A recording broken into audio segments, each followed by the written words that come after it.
School കായികമേളയിൽ പങ്കെടുക്കാനെത്തിയ ആദ്യ ടീമിന് ഉജ്ജ്വലമായ സ്വീകരണം. ഇൻക്ലൂസീവ് ഇനങ്ങളിൽ പങ്കെടുക്കാനെത്തിയ കാസർഗോഡ് ടീമിനാണ് മന്ത്രിമാരായ വി ശിവൻകുട്ടി, GR അനിൽ എന്നിവർ ചേർന്ന് തിരുവനന്തപുരം റെയിൽവേ സ്റ്റേഷനിൽ സ്വീകരണം നൽകിയത്.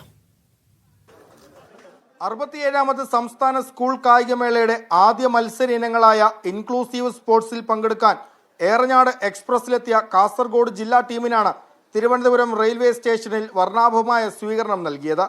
100-ലധികം കായിക താരങ്ങളാണ് കാസർഗോഡ് ടീമിനെ പ്രതിനിധീകരിച്ച് ഇൻക്ലൂസീവ് മത്സര ഇനങ്ങളിൽ പങ്കെടുക്കുന്നത്. പൊതുവിദ്യാഭ്യാസ വകുപ്പ് മന്ത്രി വി ശിവൻകുട്ടി, സ്വാഗത സംഘം പ്രസിഡന്റ് മന്ത്രി GR അനിൽ എന്നിവരുടെ നേതൃത്വത്തിലാണ് സ്വീകരണം നൽകിയത്.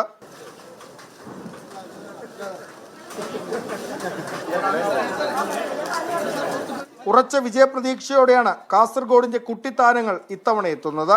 100 മീറ്റർ ഓട്ടം. വേറൊന്നുമില്ല. ആദ്യമായിട്ടാണോ കാസർഗോഡ് ജില്ല?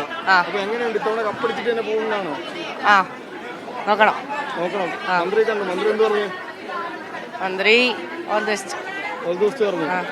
22-ാം തീയതി മുതൽ ആരംഭിക്കുന്ന ഇൻക്ലൂസീവ് കായിക ഇനങ്ങളിൽ 1500ഓളം കുട്ടികളാണ് വിവിധ ജില്ലകളെ പ്രതിനിധീകരിച്ച് പങ്കെടുക്കുന്നത്. പൊതുവിദ്യാഭ്യാസ ഡയറക്ടർ NSK ഉമേഷും കായിക താരങ്ങളെ സ്വീകരിക്കാനെത്തി.